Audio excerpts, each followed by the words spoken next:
There's no mic out there. I have a mic on. And for those of you at home, hello. It's a little informal. We're figuring out how to do all this live streaming stuff a little bit. So we're going to start talking about righteousness in Romans tonight. I really appreciate you guys all coming. I'm excited about this. I'm excited about doing this more. I think some of these topics are really, really important, and also I think really exciting once you understand them correctly. It really opens up this letter and opens up our understanding of how we can be righteous, and well, this one particularly, how we understand how we can be righteous in God's eyes.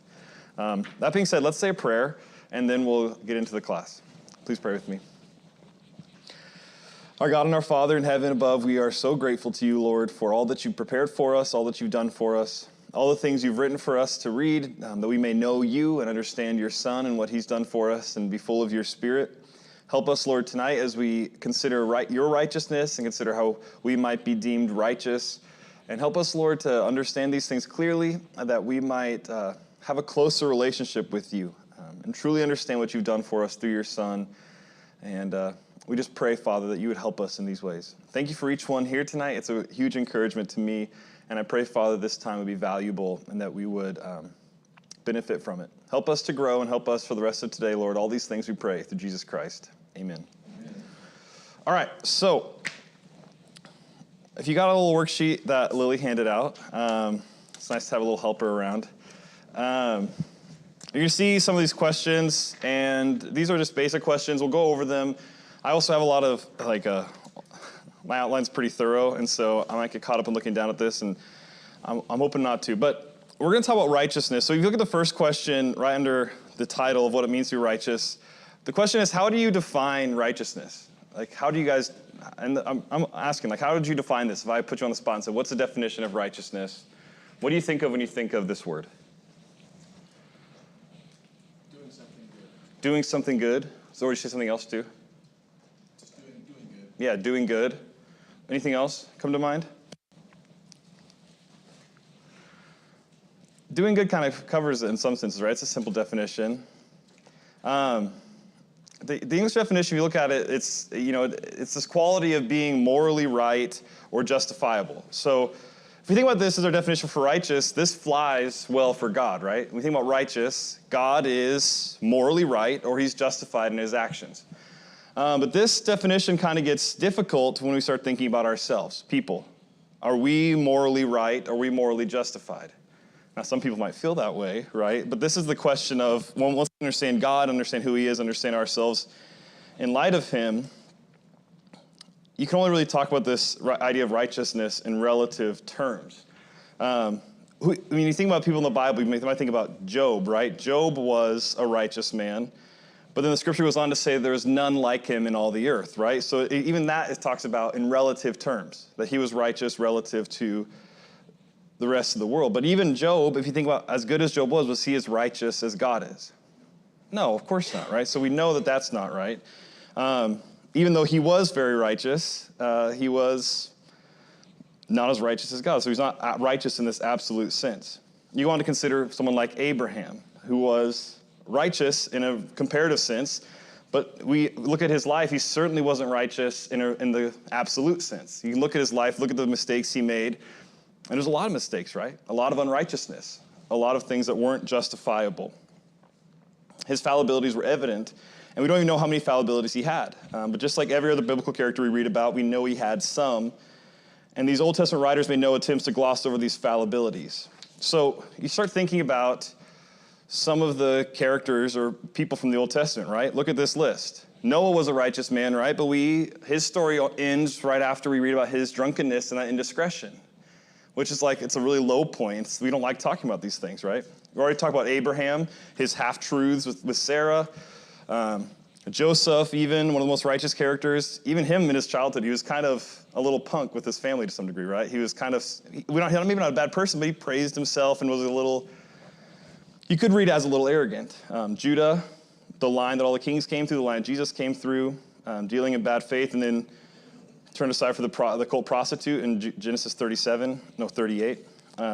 Moses, even, one of the best in the Old Testament, self-glorified while acting on God's behalf. David's adultery and conspiracy to commit murder. All these things, there are more than this, right? Of the righteous people in the Old Testament, there are more examples of their fallibilities and their mistakes.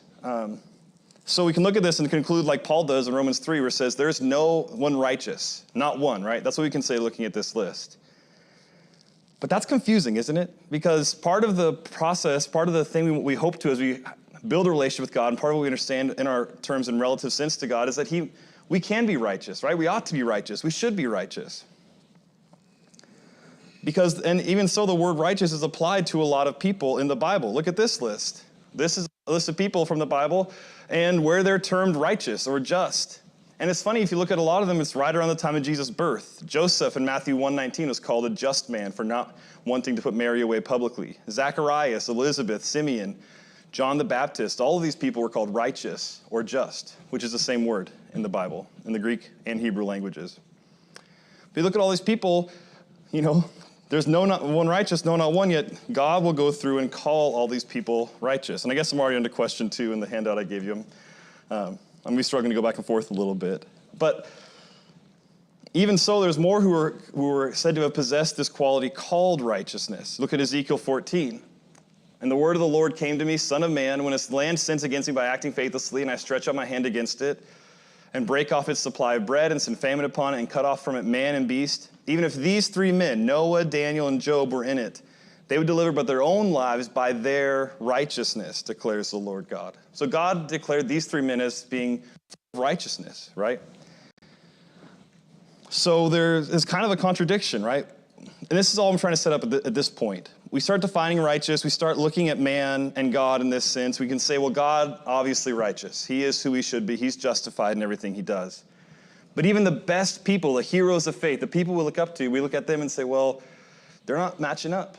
And then I don't even want to get into looking at myself, right? And think about myself in terms of that. And that's where this becomes both really important and really awkward, to say the least. It can become almost depressing. Like, I can't match up to this. If these people can't, I surely can't. And so there's this contradiction almost where the Bible says there's no one righteous, but then God will call these people righteous. So how do we explain this? And it's tempting to explain this by saying that these righteous people were relatively righteous, right? That they were more righteous than others. They were personally more pious. They're more moral, better law keepers. But that would mean that God chooses people on the basis of their relative piety, relative morality, or relative adherence to the law. Is that really how we think God works? That he would choose people based off of how relatively righteous they are? This is an important thing to consider because this is exactly the approach that the Pharisees took to righteousness, to try by their own merits to approach perfection under the law, exceeding, as they thought, the righteousness of others, or as Paul put it in this very letter, for being ignorant of the righteousness of God and seeking to establish their own, they did not submit to God's righteousness. So the Pharisees and the Judaizing Christians as they came into Christianity, Paul says that they were ignorant of God's righteousness, and they sought to establish their own and didn't submit themselves to God's righteousness. Or even Paul, when he speaks of his own righteousness in Judaism, he says, I was advancing in Judaism beyond many of my own age among my people, so extremely zealous was I for the traditions of my fathers. That's in Galatians 1. And so success in Judaism often looked like being more moral. It's like the prayer of the tax collector and the Pharisee, right? What does the Pharisee say about the publican next to him? Thank you, God, that I'm not like him, right? Because I'm good, he's not. And so this is a really important thing to define, because one of the things that Paul's doing, he's very being educated like he was and who he was and how God set him aside for the work he was set aside for. He knew the words he was using and he's using them specifically, right? He wasn't being cavalier. And so when he starts asking this question, talking about righteousness and what it means for God to be righteous, what it means for you or me or himself to be righteous, we have to really start figuring out what it means if we're going to understand Romans. Because if we don't understand what Paul means with the word righteous, then we're going to get confused with our own definitions, thinking, well, when Paul says righteous, it means that I'm doing the right thing, that I'm keeping everything up with my moral uprightness, and that's not what he means. So back to this question, how do we make sense of this? If God's righteousness is not established by excellence in any of these areas, then what is righteousness? This is the question we're faced with at this point. How do we attain it? How do we resolve the apparent contradiction of terms between calling flawed people righteous and also saying that none is righteous? And what's more confusing, if you want to get even more confusing, we'll figure this out. I'm going to assure you we're going to figure this out. But it's more confusing that we have what to us cannot be a strange usage of the word righteous in the case of Abraham. Look at this, Genesis 15:6. Abraham believed the Lord, and God counted that to him as righteousness. So if we're talking about being morally upstanding, morally right, what did Abraham do to be morally upstanding in God's eyes? He just believed in him. Is that our definition of righteous? Does that fit with a lot of the working definition of righteousness that we see in the Jewish people and in ourselves today? How can belief be counted as righteousness? Either a person's wrong or they're right. And even if they have believed more than anybody, does that really change the reality of their morality, the reality of their moral uprightness or not? Do you see the questions here? Have you had questions like this? Like, I'm trying to righteousness, understand our righteousness in the scope of God's eyes. I think a lot of Christians, we struggle with this, and we think when we see the word righteousness that we just understand the word, and so we don't understand its application. But we have to look into what Paul was really meaning when he used this word to, I think, really appreciate what it means and how we're supposed to understand it as we understand this letter. So we're going to go back and look at the Hebrew definition. And where this comes from is the Jewish Encyclopedia. I think it was published in 1906. And you can see, as I went through these Jewish scholars, as they defined this word and looked at what it meant, this Hebrew word is the word zedek.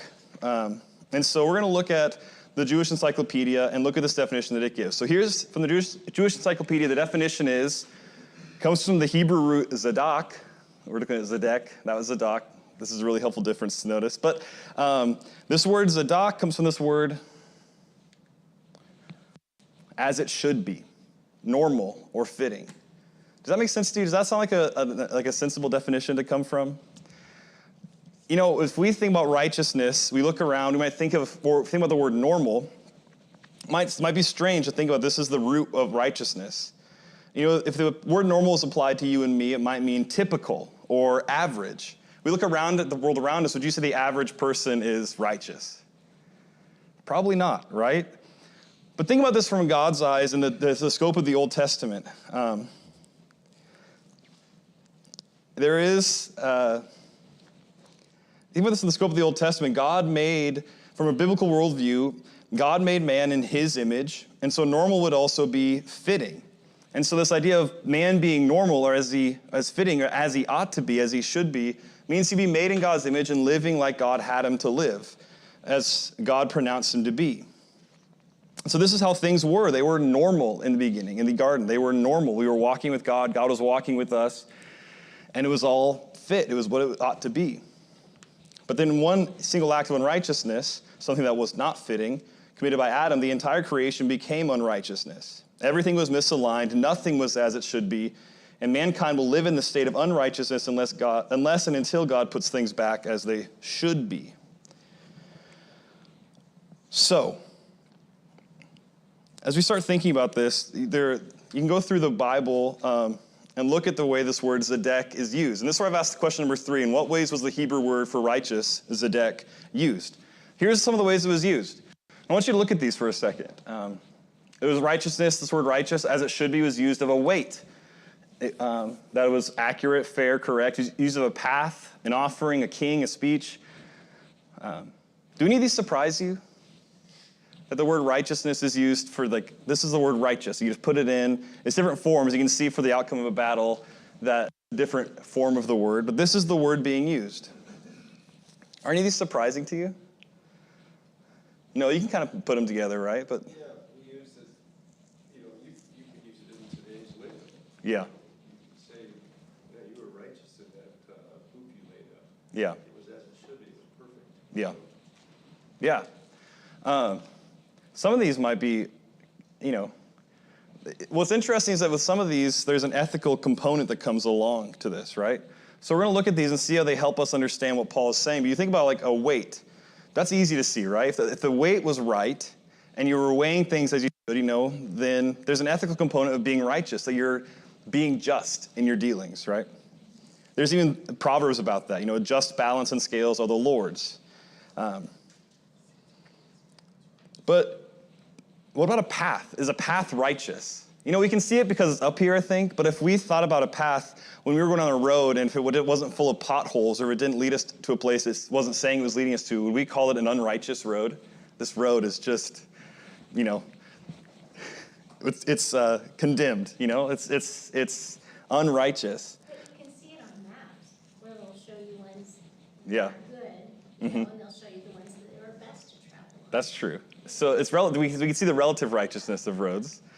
Proverbs uses that analogy like throughout the whole first half of it. Yeah, like a road we go down. Yeah. Yeah. Yeah, and this is like, we're getting from the Old Testament, right? This definition of righteousness. But again, it doesn't always fit how we might use it today, or doesn't always fit the way that we think about it in terms of people, right? That's why we're looking at this is helpful to see this is how the Hebrew language used this word. And so kind of we're going to see, an offering. Think about a king. When a king is righteous, what are they? Protective, open-handed, circumspect, meek, maybe even generous, right? Or compassionate. We don't always tie compassionate or meekness with righteousness, do we? Like, sometimes righteous is the act of just being in the right, not being wrong. But sometimes that can kind of interfere with compassion or generosity or meekness, right? This idea of an outcome of a battle, being victorious. This one's interesting to think about. In the Old Testament, you think about when they lost their battles, what was generally true of the people of Israel? They were sin in the camp, right? They were unrighteous. So we can see, like in this, that there is a righteousness ethically after the fact, but even the fact that if you went to a battle and you won, that was called righteous. That's interesting, right? We wouldn't use it that way, but in the Old Testament, it takes on that component and an ethical component as well. Now let's look at these two. These two are the most important. These three really are the most important as we look into this definition, how it's used in Romans. A judge is called righteous when what? When they make the right call, right? We probably remember verses like this in the Old Testament. Judges are righteous when they're impartial, when they always call the right person right. A lot of judges might be biased, might be bought off, whatever the case. But then in a party of a lawsuit also be called righteous if what? What does it say? If they're declared righteous by the judge. Isn't that interesting? So if there's like a lawsuit and one party is declared righteous by the righteous judge, does that mean they're a righteous person? In the case of the judge, and in the case of that lawsuit, right? They're innocent, and so they're righteous, like this, the last says, but does that mean they're a righteous person always? No, but here's the definition, right? They were righteous in the terms of what the judge said about them. So important to note that this word righteous is applied to both the judge and also the vindicated party. That's really interesting. The definition of the word hasn't changed. It means as he should be in both cases. However, notice that in the case of the judge, he's considered righteous because of his character. He has made a righteous judgment because he's a fair-minded judge who is judging rightly. But in the case of the innocent accused, he's pronounced righteous by the judge. So the judge is righteous because of who he is, but the party's righteous because of the judge's pronouncement. That's fascinating. So what does that mean and what does it not mean? It doesn't mean that the person is always right. I've already said that. It doesn't necessarily mean that he is even often right. It doesn't mean that all the decisions he makes or all his conduct is right. It simply means that as it regards the trial, he's pronounced as being the party who's in the right for these specific purposes. Righteous. Zedek. That's what it means. And so this is going to take, you can already see where this is going probably, right? How this is going to apply as we look at Romans. So when we start thinking about how God will declare, and this is question number 4 on the handout, how God will declare people righteous, and what this declaration would indicate about the righteous individual. Back in Genesis 15:6, when God pronounced Abraham as righteous, he was operating within the normal definition of this word. It's in that place it was tzedakah, but this was not an unusual usage. This was righteousness. Abraham was pronounced by the judge, if you will, as righteous because what? Because he believed in God. Abraham didn't have to be morally perfect. No one is righteous in that respect in order to be pronounced righteous. He wasn't morally perfect, right? But he was a judge befitting as he should be. The reason God pronounced him as righteous, according to the verse, was that he unwaveringly believed God. And this is exactly what Paul's going to say in Romans chapter 4. That's all Romans 4 is about why Abraham was righteous in the terms of God's eyes. And it wasn't because of some perfection in law. The law wasn't even written yet. It wasn't because he was circumcised. It happened before the circumcision that God called him righteous. It was because he had faith, unwavering trust. And God called him righteous. He judged him to be righteous because of this one fact. So what this teaches us is that we don't need to be perfect, right? That to be righteous in God's eyes, to be called righteous, reckoned righteous, doesn't mean that we have to be perfect in character, perfect in our morals. So we don't need to, I'm already going off script a little bit. If we don't have to be particularly good at following a prescribed set of rules in order to be counted righteous in God's eyes. All you need is to have a palpable, tangible, evidentiary faith. And if you do, your life will be a testimony to that faith. And that is so different from saying that we are righteous because of the good things we have done, right? It's miles different. And it also is miles different from saying that if we have faith, it doesn't matter what we do. Because that's the other side of the coin, right? We get uncomfortable talking about this because then it says, well, we can do whatever we want. So Paul's going to teach that both these things are important in the book of Romans, in this letter. Righteousness is not earned. It is pronounced upon us if we have biblical faith. And our righteousness is not independent of what we do. Rather, what we do will be done because of faith.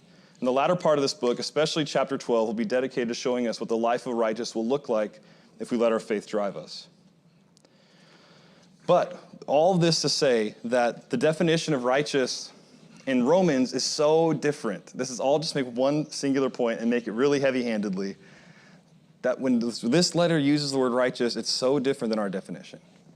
And that's why I think a lot of us have consternation about our faith and have consternation about what it means to be righteous in God's eyes because we don't understand what God or what Paul meant when he says we're righteous. So understanding conferred righteous, pronounced righteousness, or reckoned righteousness is central to understanding what Paul is saying in all of Romans. In all these chapters, faith is what motivates us to become what we should be. That's the point, all right? So when you think about this, this is question 4. How does God declare people righteous? What would this declaration indicate about the righteous individual? And question 5, what quality does God look for in declaring an individual as righteous? And how does this relate to the individual's behaviors and actions? So even before, we're going to look at a second at righteousness in Romans. We're going to look at some of the verses from Romans. But thinking about this idea that God is righteous because he's God, but he will confer righteousness or proclaim righteousness on us if we have faith. What does that mean about understanding of righteousness? Does that make sense as a definition? Does that start to kind of click? And how does this relate to an individual's behaviors and actions?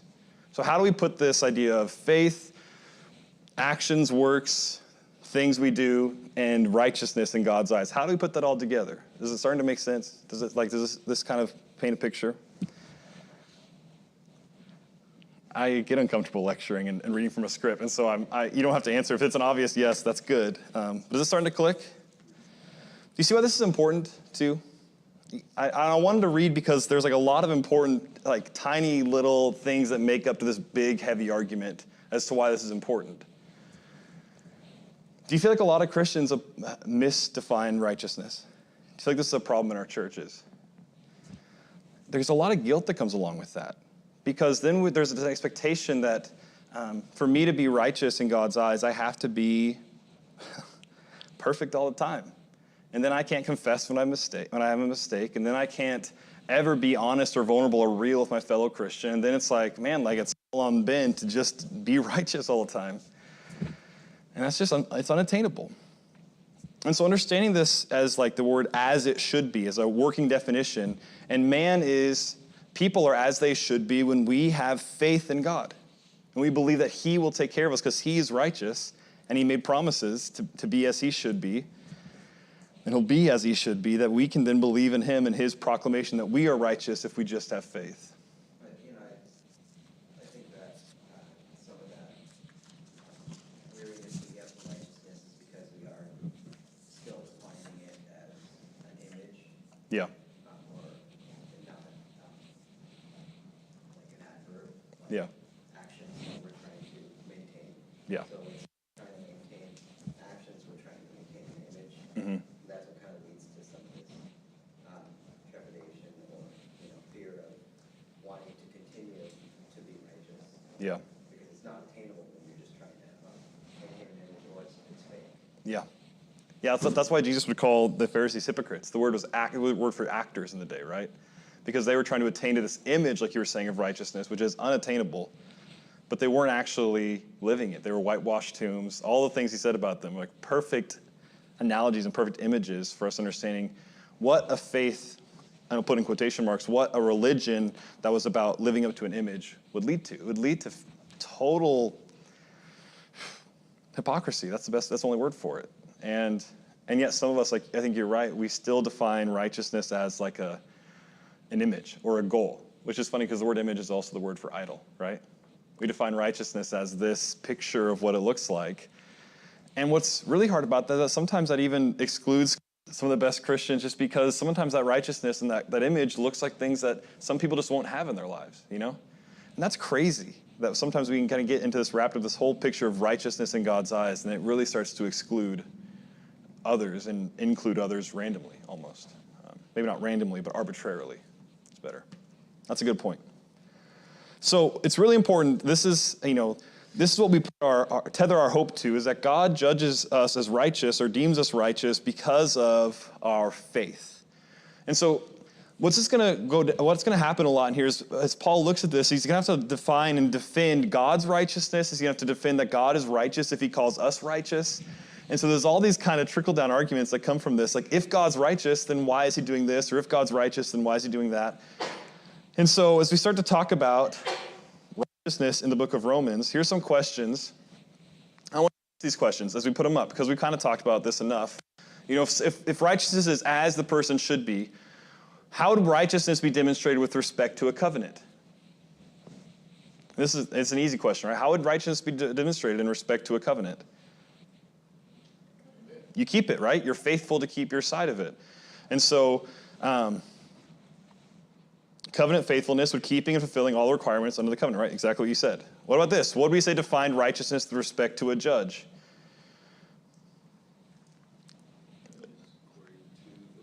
Judges according to the law, judges, and is impartial, right? There's no partiality, in favor of the right. What about this? How we define righteousness in respect to a law? You know, if someone was righteous because of the law, how would they have to keep it? Flawlessly, right? If you're going to be righteous because of a law, then you better have never made a mistake on that law. If I'm going to tell you, hey, you should be doing this, like you haven't been here. Like if you miss a Sunday maybe, and I say, well, hey, you missed a Sunday. That's unrighteous. And it's like, well, I better never miss a Sunday then if I'm going to say that, right? And then for God to be a righteous or generous king, how would he deal with those who fell short of the law? Because he knew we would, right? What would it mean for God to be righteous if he made a law that we couldn't keep? How would he deal with us when we couldn't keep that law? For him to be as he should be. This is where it gets a little, you start to see this, right, Josh? Well, it's interesting if you think about the judge one, because we know, like, not all judges are unbiased. Like, Yeah. none of them are. Yeah. But the way that they stay righteous is like continuing to study law. Yeah. And continuing to study like precedents that are set Mm-hmm. by other court cases that have happened. So it's still like this constant thing that they have to maintain. Yeah. To try to keep. So it's just interesting. Yeah, it's not just, it is character, but it also is like, with humans, the constant maintenance, right? And like a constant double checking and checks and balance system. That's a good point. But then back to this last question, for God to be righteous and generous as a king in this sense, what would he have to be righteous with people who fell short of a law they couldn't keep? He would have to be gracious, right? That's the only way he could be as he ought to be. Because if he wasn't as he should, the graciousness and generosity is part of as a king should be. And this is where you start to see how this falls into place, right? How these things start to kind of fall out from all of this. The book of Romans, this letter makes all these cases about God. He's righteous in every respect. Even the law he created was righteous. And so we picked out several passages that show Paul's defense of the righteousness of God in Romans. And I want to take you through these in just a minute. But here are some of the things that you'll see as we go through these verses. So here, as we go through these verses, I want you to pay attention for this. Righteousness in the Roman letter. The letter maintains that God is righteous in that he is fair-minded, impartial, and faithful to his covenant. So this is what I've made this point already a couple times, right? But this is one of the things the letter is going to maintain. God is righteous because he's fair-minded, impartial, faithful to his covenant. Do you think that some of the Jewish people thought that God wasn't being faithful to his covenant by letting Gentiles in? Romans chapter 9 through 11 is going to make this point that this has always been God's plan. And that's where we're talking about the olive branch grafted in, right, in chapter 11, if you guys may remember that section. This is God's plan to make this tree, to bring other branches in, but he's being faithful to his covenant. Righteousness in the Roman letter also, it concerns itself with the inherent inability of man, whether Jewish or Gentile, to declare himself righteous through birthright, Jewishness, or circumcision might be a good way to think about that, association with the temple, dedication to law, or personal piety. In other words, no one is righteous. No, not one. Neither Jew nor Gentile can attain perfection by any of these means. So, as we look at righteousness in terms of God and man, the first 3 chapters are going to define this really bleakly. None of us is righteous. The whole world is messed up. We're all on the same page. And so, that's the situation we find ourselves in. And then it also establishes that righteousness is available to both Jews and Gentiles through faith. And this is the most important thing, right? God is righteous, that's first. Second of all, man can't be righteous, basically. Third of all, everyone can be righteous through faith. That's the letter. I'll tell you, that's the letter of Romans in a nutshell. If you get that point and you can understand it, you can hang everything in the letter off those 3 points. So this is really crucial to see. And I'll show you how this word is used, righteousness, how it's used in Romans. So let's read some of these verses. Romans 1, 15 through 17. So I'm eager to preach the gospel to you also who are in Rome, for I am not ashamed of the good news of Christ, the gospel, for it is the power of God for salvation to everyone who believes, to the Jew first and also to the Greek, for in it the righteousness of God is revealed from faith for faith, as it is written, the righteous shall live by faith. So what do we start to learn about God's righteousness already? We understand God's righteousness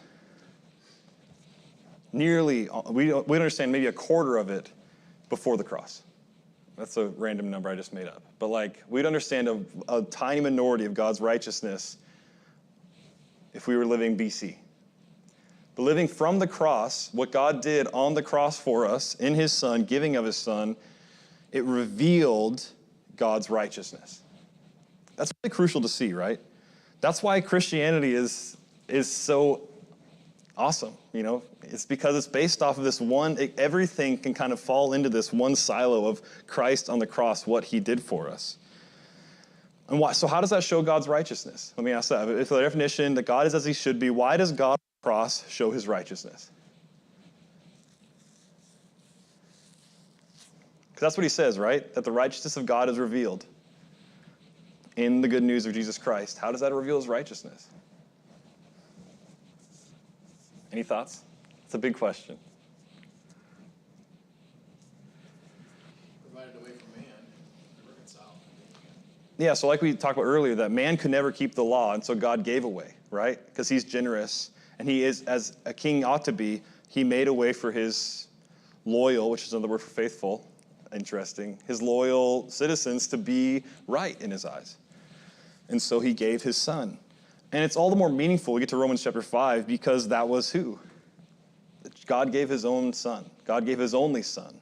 And so not only was it righteous, but this righteousness, God being as he should be, came at a crazy, awful cost for him, which adds to the significance of it.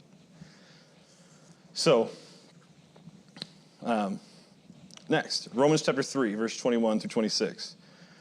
But now the righteousness of God has been manifested apart from the law, although the law and the prophets bear witness to it, the righteousness of God through faith in Jesus Christ for all who believe.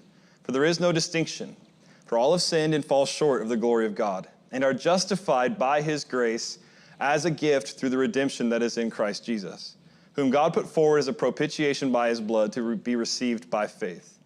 This was to show God's righteousness, because in his divine forbearance he had passed over former sins. It was to show his righteousness at the present time so that he might be just and the justifier of the one who has faith in Jesus. So this is concerning God's grace, forbearance, and his justice. And the word justice is the same word as righteousness. But you see how he defines it here? This is one of the, you can see how many times this word is used. The dek in the Hebrew, it's It's the same word it's a similar word in the Greek. You know, this righteousness of God has been manifested apart from the law. Again, who's he talking about? What's he talking about there? How was God's righteousness manifested apart from the law? His Son, right? His Son specifically on the cross. And the law and the prophets bear witness to that. They spoke of Jesus. The righteousness of God through faith in Jesus Christ for all who believe. And we all can be justified by his grace as a gift. And again, this is all to show God's righteousness. Because in his divine forbearance, he had passed over former sins. It was to show his righteousness of the present time so that he might be just and the justifier of the one who has faith in Christ. That's a really, that last sentence is really, it's just fascinating. It's impactful. The fact that God is both just and the one who justifies us. It's an impossible thing to balance in some senses. So again, what do we learn about God's righteousness in these verses? What do we learn about him being righteous? Here, I kind of went through it all already. I have problems answering too much. But does anything stick out to you as you think about this and God's righteousness?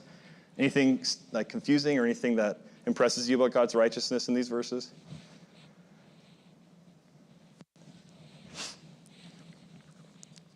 I'm going too fast. Well,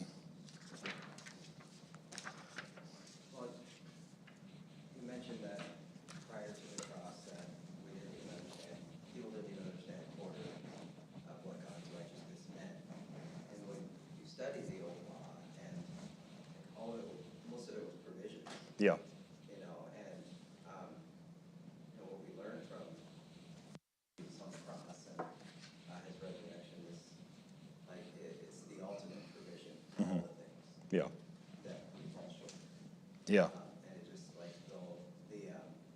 Old Testament's kind of just it shows, okay, this is how you deal with it. Yeah. Somebody falls short on this specific thing, and it was all just to pave way that there's going to be one great thing. Yeah. That will help us deal with this. Yeah.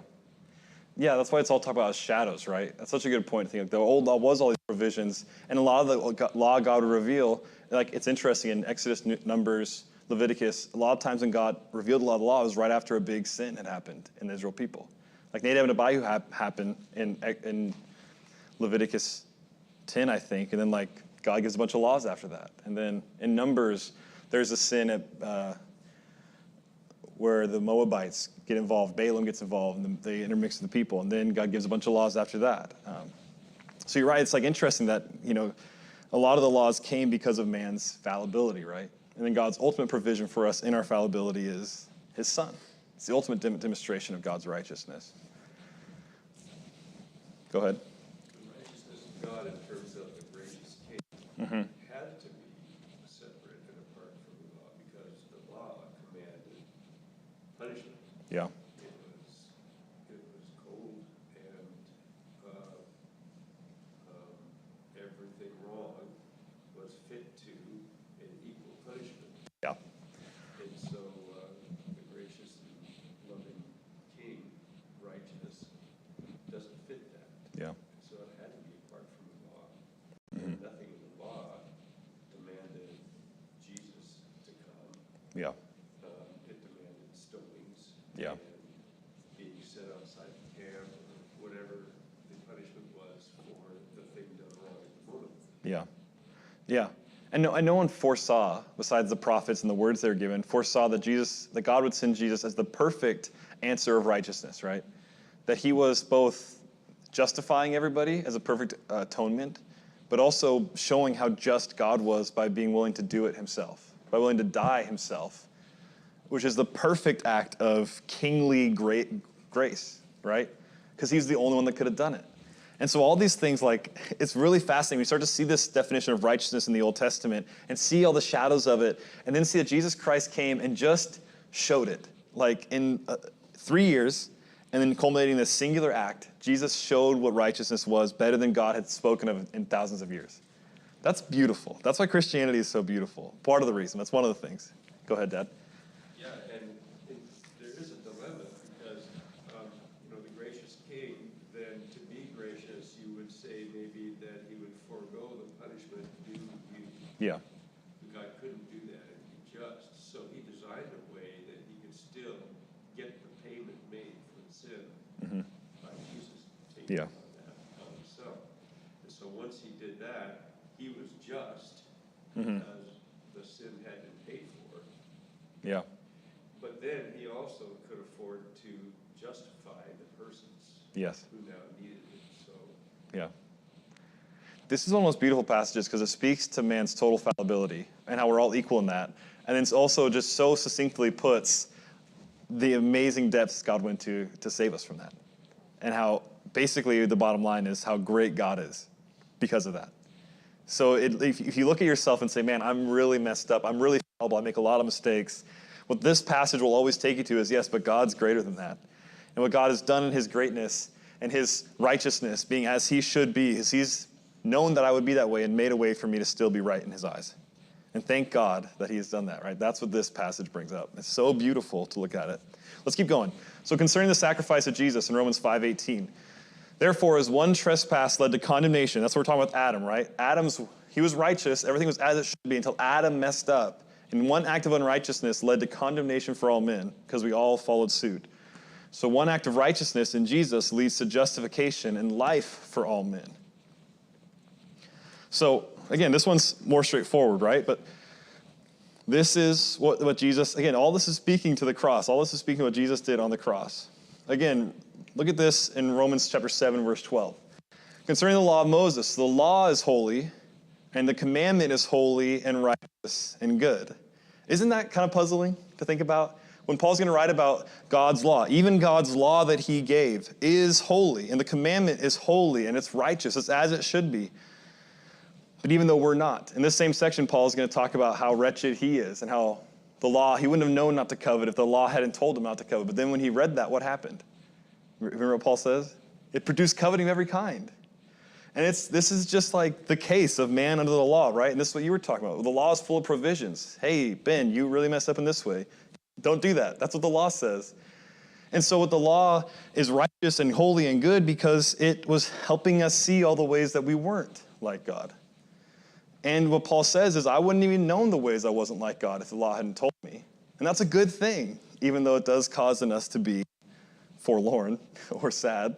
It's a good thing to know that I'm not how I ought to be in God's eyes. So God's law is righteous and good. Concerning God's choices, this is in Romans chapter 9, verses 12 through 15. Rebekah was told, the older will serve the younger. As it is written, Jacob I loved, but Esau I hated. And we'll talk about that when we get to Romans 9, because this is a challenging verse for a lot of people. But what shall we say then? Is there injustice on God's part? By no means, for he says to Moses, I will have mercy on whom I have mercy, and I will have compassion on whom I have compassion. This is speaking of God's plan. He chose Jacob rather than Esau, right? And we get caught up, people get caught up in the loved and the hated. But all this is speaking to is that before they were born, God was going to use Jacob in his plans. Is that wrong? Is God unjust to choose one person to further his plans and not another?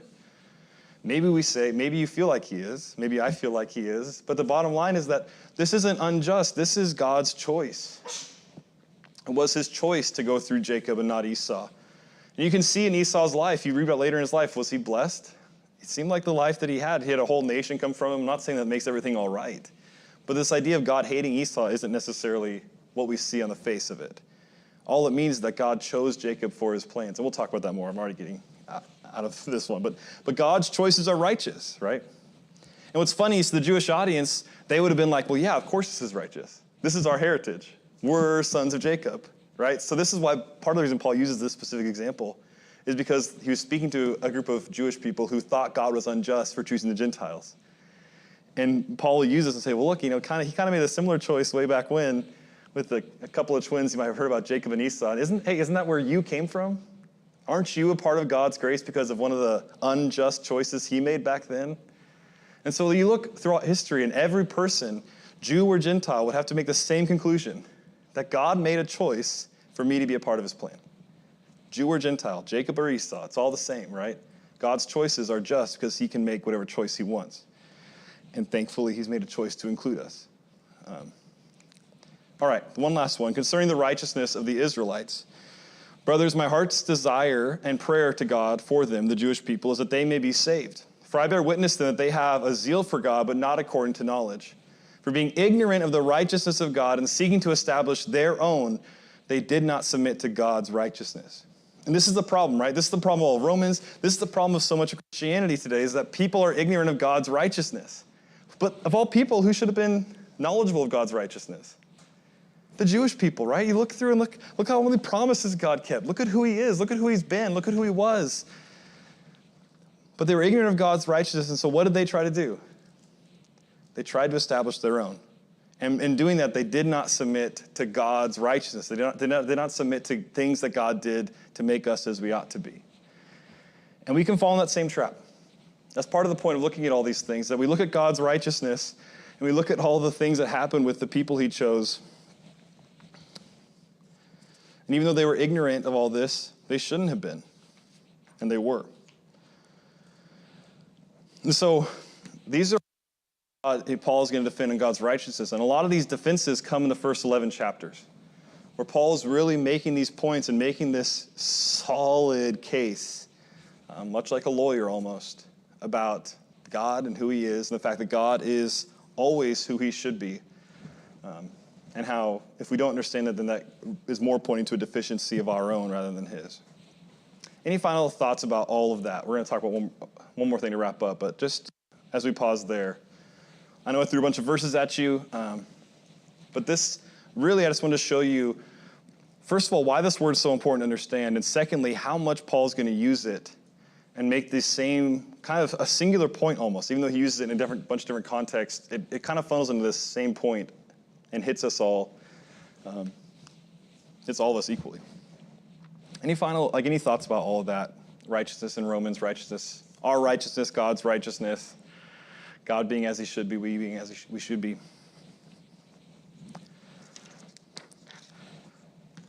I'm hoping with some of the less heavy topics that I can do better discussion. I know I lectured a lot tonight. I'm sorry about that. I lecture because this is like something that's so misunderstood that I wanted to make sure to say a lot about it, because sometimes we just don't think about it. We just take things. I've been known to take things at face value and just completely not understand the point Paul's making. Is this clear at least? Do you guys feel like? All right. So let's just wrap up with this conclusion. 3 slides, and I'm just going to read what's on the slides. So if you're watching at home, this might, it's just there for you. So all this righteousness and application to Romans, man was created in God's image, but because of sin, he became unrighteous, not as normal or fitting, not as he should be.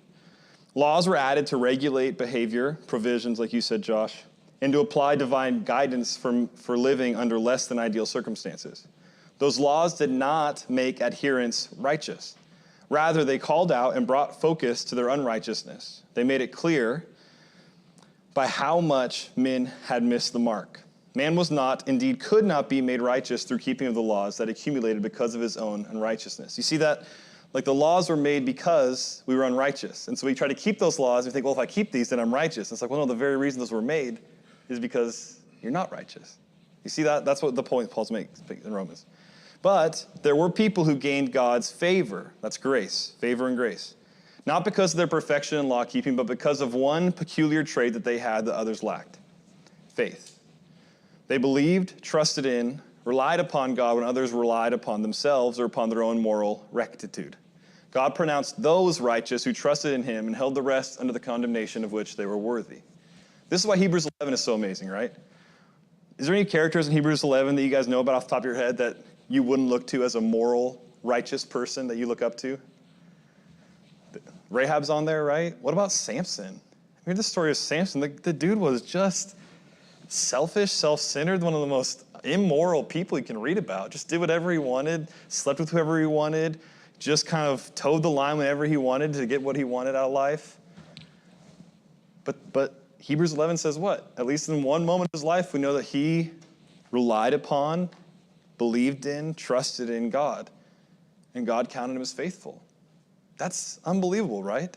I take confidence in that God will look at people, even as imperfect as Samson, and say, well, he has faith in me, and that's what I'm looking for. Those are who are righteous, not the people who are holding to this image, right?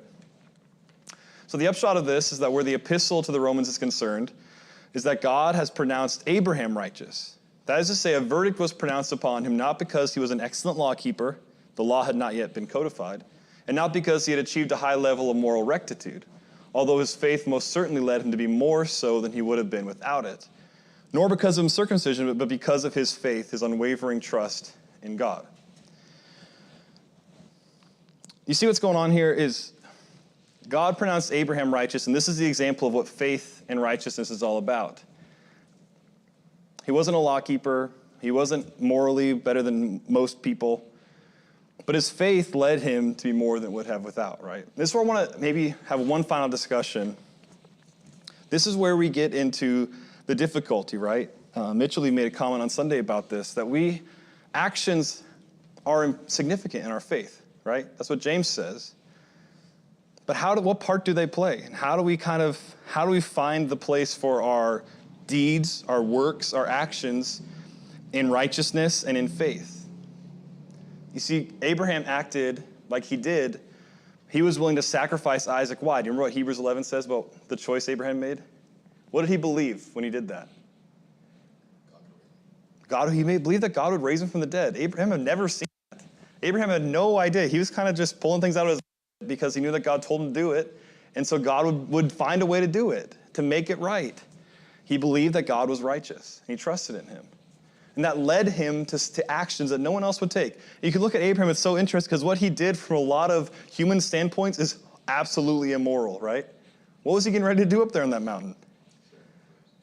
Which is a nice way of saying he was getting ready to kill his son, right? He was getting ready to stab his son with a knife and burn his body. That's horrible from human moral standards. He was unrighteous to do that.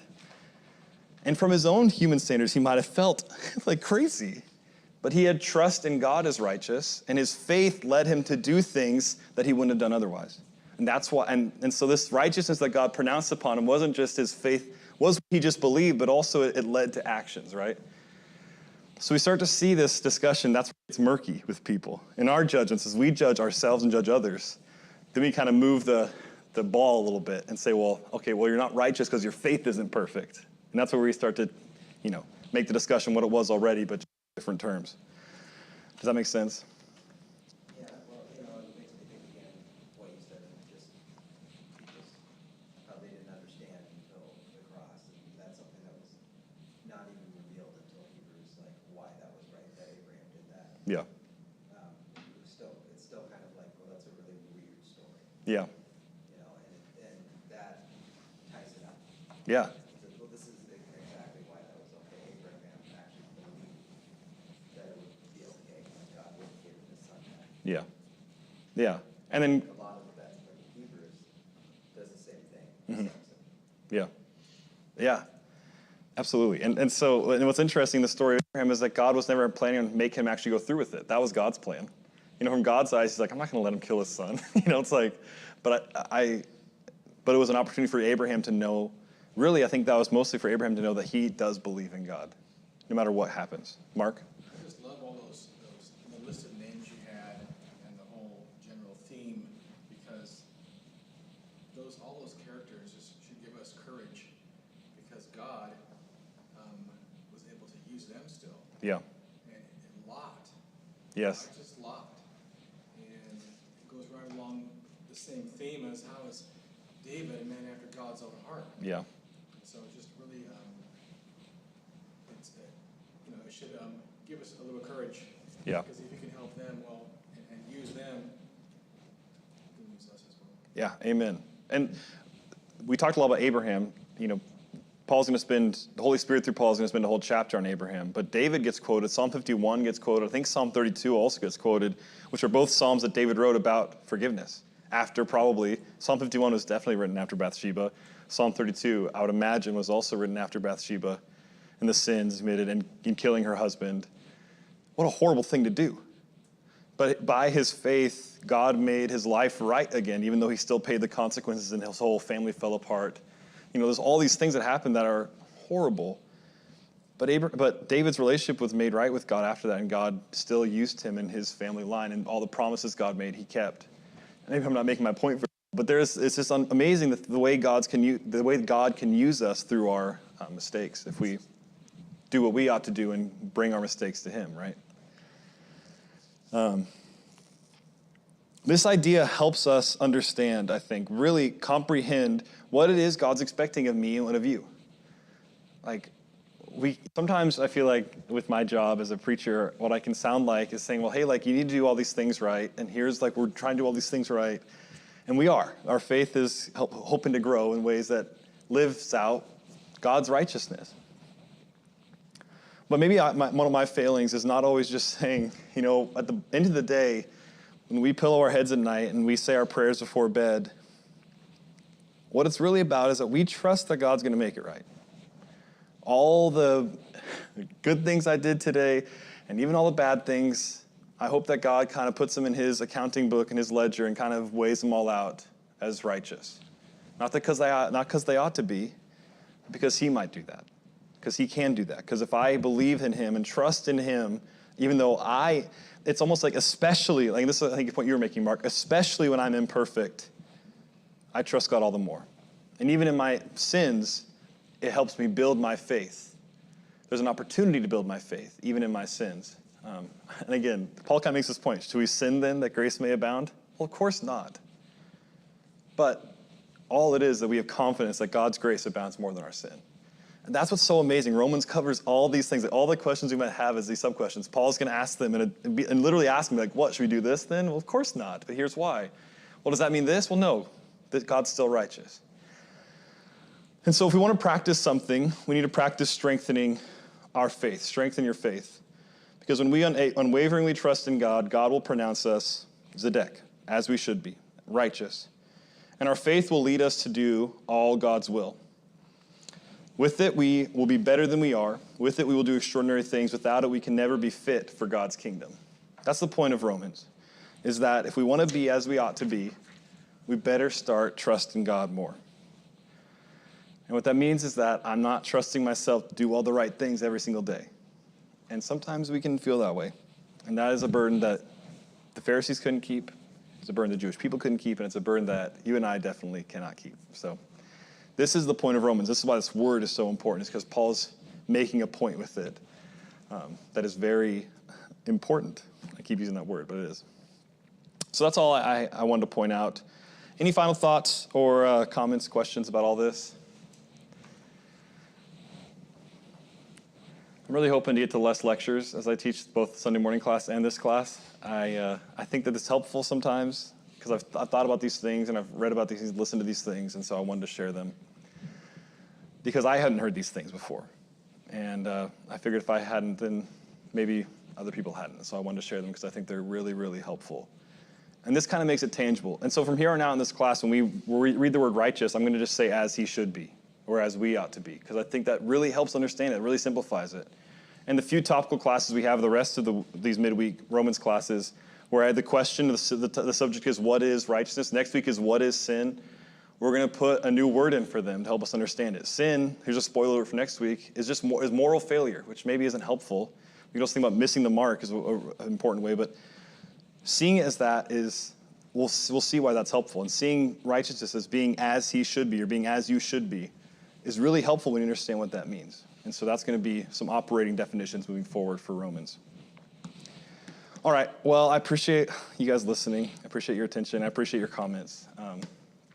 I have 3 hole punch lists if you want to put it in your notebook. Yeah, I have nothing else to say. All right, so that'll be it. And then, yeah, thanks for being here. Thank you guys.